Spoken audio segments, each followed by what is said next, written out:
বন্ধুসকল, ভাৰত হৈছে ঋষিমুনিসকলৰ দেশ। তাহানিৰে পৰাই আমাৰ দেশত সাধু সন্তসকলে তপস্যা, পূজা, সাধনাৰ দ্বাৰা ঈশ্বৰক প্ৰসন্ন কৰিবলৈ প্ৰয়াস কৰি আহিছে। ৰামায়ণ আৰু মহাভাৰতৰ দৰে পৌৰাণিক ঘটনা আৰু ইয়াৰ প্ৰমাণসমূহে আমাক সোঁৱৰাই দিয়ে যে আমাৰ দেশত ভগৱানে এবাৰ নহয় বৰঞ্চ বহুবাৰ জন্ম লৈছে। ভাৰত হৈছে ধৰ্ম, ভক্তি, আধ্যাত্মিকতা আৰু সাধনাৰ দেশ, য'ত প্ৰাচীন কালৰে পৰাই পূজাস্থলীৰ ৰূপত মন্দিৰৰ এক বিশেষ মাহাত্য আছে। ইয়াত বহুতো মন্দিৰ এনেকুৱাও আছে য'ত বিস্ময়কৰ চমৎকাৰো হয়।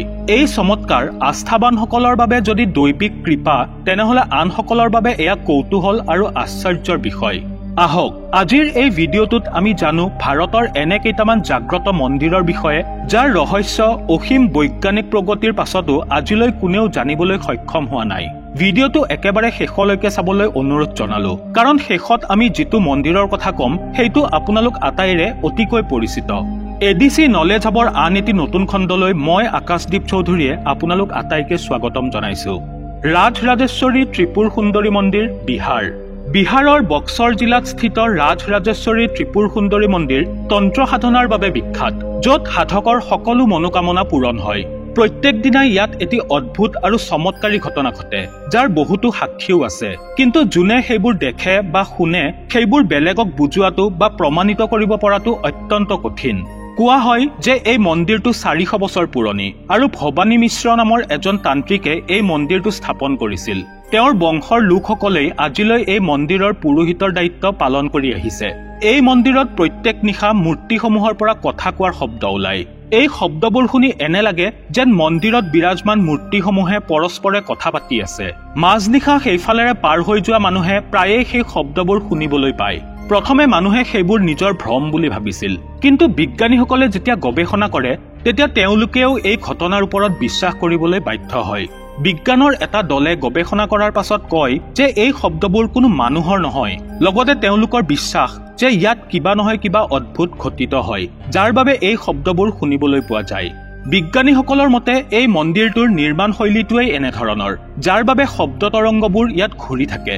দিনত মানুহে ইয়াত যিবোৰ কথা পাতে, ৰাতি সেইবোৰ প্ৰতিধ্বনিত হৈ বাজি থাকে। কিন্তু এইবোৰ তেওঁলোকৰ এটা ধাৰণাহে। দেৱ দেৱীৰ এই বিশেষ প্ৰতিমাবোৰৰ লগতে 10টা মহাবিদ্যাৰ মূৰ্তিও ইয়াত বিৰাজমান।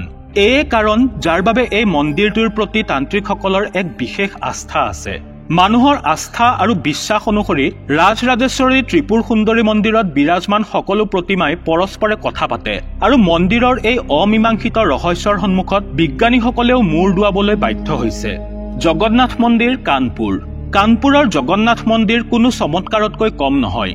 দৰাচলতে কানপুৰত ভগৱান জগন্নাথৰ এটি চমৎকাৰী মন্দিৰ আছে।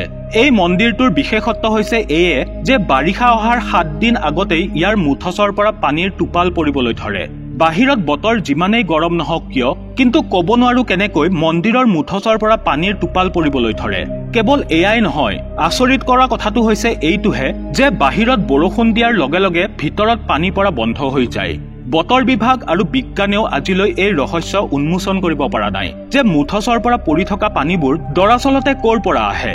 এই মন্দিৰটোৰ ওপৰত বিশেষজ্ঞৰ দলে বহুবাৰ অধ্যয়ন কৰিছে, কিন্তু আজিলৈ এই ৰহস্য ভেদ কৰিব পৰা নাই যে সেই পানীবোৰ ক'ৰ পৰা আহে।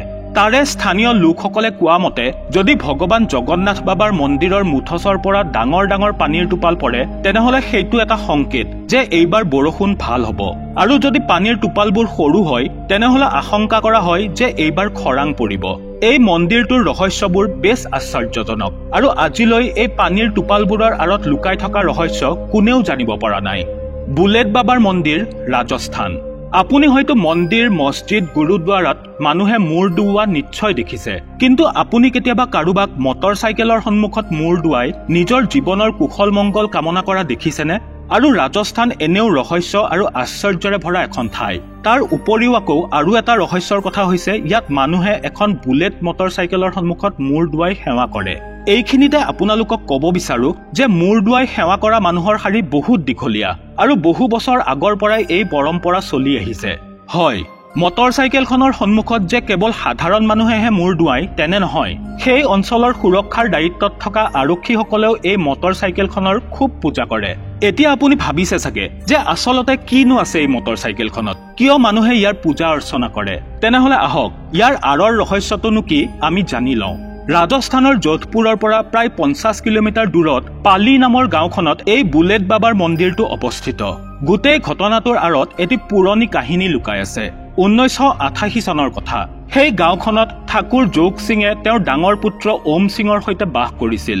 গাঁওবাসীয়ে কোৱা মতে ঠাকুৰ ওম সিং বেছ সৎ মানুহ আছিল। তেওঁ কেতিয়াও কাৰো বেয়া নিবিচাৰিছিল, কিন্তু নিয়তিৰ নিষ্ঠুৰতাৰ আগত সকলো অসহায়। এদিন তেওঁ এটা ভয়ানক দুৰ্ঘটনাত পতিত হয় আৰু সেই দুৰ্ঘটনাত তেওঁৰ মৃত্যু ঘটে। গাঁওবাসীৰ মতে ঠাকুৰ ওম সিং আজিও গাঁওখনৰ এজোপা গছৰ তললৈ নিশাৰ ভাগত আহে আৰু সেইফালেৰে পাৰ হৈ যোৱা মানুহক বাট দেখুৱাই সুৰক্ষিতভাৱে ঘৰত থৈ আহে। তেওঁলোকৰ বিশ্বাস যে তেওঁৰ বাবেই তাত কেতিয়াও কোনো পথ দুৰ্ঘটনা নহয়। এই কাৰণ যাৰ বাবে গাঁওবাসীয়ে তেওঁৰ বুলেট মটৰচাইকেলখনৰ পূজা অৰ্চনা কৰে। কেৱল এয়াই নহয়, কিছু গাঁওবাসীয়ে দাবী কৰিছে যে তেওঁলোকে ওম সিঙক নিশা মটৰচাইকেলখনৰ আশে-পাশেও দেখা পাইছে। এই বুলেটখন আজি বুলেট বাবা নামেৰে জনাজাত আৰু বহু বছৰ ধৰি মানুহে এই বুলেটখনৰ খুব পূজা অৰ্চনা কৰে। ইয়াৰ বাহিৰেও এইটো এটা চমৎকাৰেই যে ঠাকুৰ ওম সিঙৰ মৃত্যুৰ পাছত ইয়াত আৰু এটাও পথ দুৰ্ঘটনা হোৱা নাই। লেপাক্ষী মন্দিৰ, অনন্তপুৰ, অন্ধ্ৰপ্ৰদেশ। ভাৰতৰ লগতে সমগ্ৰ বিশ্বত এনে বহুতো মঠ মন্দিৰ আৰু তীৰ্থস্থান আছে যি নিজৰ ঐতিহ্যৰ লগতে কিছুমান বিশেষ বৈশিষ্ট্যৰ বাবেও জনাজাত। অন্ধ্ৰপ্ৰদেশৰ অনন্তপুৰত অৱস্থিত লেপাক্ষী মন্দিৰো এনে এটা বিচিত্ৰ তীৰ্থস্থান। অনন্তপুৰ হৈছে এখন সৰু গাঁও য'ত প্ৰাচীন শৈলীৰে নিৰ্মিত মন্দিৰসমূহ সমগ্ৰ বিশ্বতে প্ৰসিদ্ধ। এই মন্দিৰটোক হেঙিং টেম্পল বুলিও কোৱা হয়। এই মন্দিৰটোত মুঠ 70টা খুঁটা আছে আৰু তাৰে ভিতৰত এটা খুঁটা এনেকুৱাও আছে যি সম্পূৰ্ণৰূপে বতাহত ওলমি থাকে আৰু মাটি স্পৰ্শ নকৰে।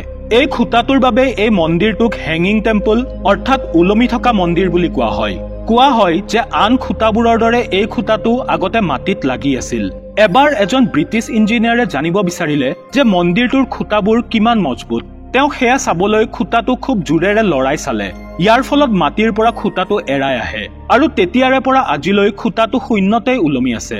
এই মন্দিৰটোৰ ওলমি থকা খুঁটাটোৰ ৰহস্য আজিলৈ কোনেও উদ্ঘাটন কৰিব পৰা নাই। মা কামাখ্যা মন্দিৰ, গুৱাহাটী, অসম। সমগ্ৰ ভাৰতৰ 51খন শক্তিপীঠৰ অন্যতম হৈছে মা কামাখ্যা মন্দিৰ। বন্ধুসকল, ভাৰতৰ বিভিন্ন মঠ মন্দিৰৰ ঐতিহ্য আৰু ৰহস্যৰ বিষয়ে আপোনালোকে নিশ্চয় বহুত শুনিছে আৰু দেখিছে, কিন্তু গুৱাহাটীৰ নীলাচল পাহাৰত অৱস্থিত মা কামাখ্যাৰ মন্দিৰৰ মহিমা আৰু ৰহস্যৰ বিষয়ে শুনি আজিও ডাঙৰ ডাঙৰ বিজ্ঞানীসকল হতভম্ব হৈ পৰে। সাধু, সন্ন্যাসী আৰু তান্ত্ৰিকসকলৰ প্ৰিয় পীঠস্থান শক্তিপীঠ মা কামাখ্যা মন্দিৰৰ ইতিহাস হৈছে অতি বিচিত্ৰ। পৌৰাণিক গ্ৰন্থসমূহত উল্লেখ কৰা মতে ভগৱান শিৱই যেতিয়া দেৱী সতীৰ নিথৰ দেহটো তুলি লৈ ব্ৰহ্মাণ্ডত খঙত তাণ্ডৱ কৰিবলৈ ধৰে, তেতিয়া ভগৱান বিষ্ণুৱে মহাদেৱক শান্ত কৰিবলৈ নিজৰ সুদৰ্শন চক্ৰৰে দেৱী সতীৰ দেহটোৰ 51টা ভাগ কৰি পেলায় আৰু এই আটাইবোৰ টুকুৰা পৃথিৱীৰ বিভিন্ন ঠাইত গৈ পৰে। নীলাচল পাহাৰত দেৱী সতীৰ যোনিৰ অংশ পৰিছিল। সেইবাবে মা কামাখ্যা মন্দিৰত দেৱী সতীৰ যোনি পূজা কৰা হয়। কিন্তু বন্ধুসকল, আচৰিত আৰু চমৎকাৰী কথাটো হৈছে এইটোৱেই যে আজিও কামাখ্যা মন্দিৰত দেৱী সতীৰ ৰজস্বলা পালন কৰা হয়। অম্বুবাচীৰ সময়ত দেৱী সতীৰ ৰজস্বলা পৰ্বৰ সময়ত আজিও কামাখ্যা মন্দিৰৰ মূল বেদীটো আৰু মন্দিৰ প্ৰাংগণত থকা পুখুৰীটোৰ পানীবোৰ 3 দিনলৈ ৰঙা হৈ থাকে। এই অবিশ্বাস্য দৃশ্য চাবলৈ পৃথিৱীৰ বিভিন্ন প্ৰান্তৰ পৰা লাখে লাখে মানুহ প্ৰতি বছৰে কামাখ্যা মন্দিৰলৈ আহে। কিন্তু আজিলৈ কোনেও এই ৰহস্য উদ্ঘাটন কৰিব পৰা নাই যে কিয় আৰু কেনেকৈ এই চমৎকাৰ সম্ভৱ হয়।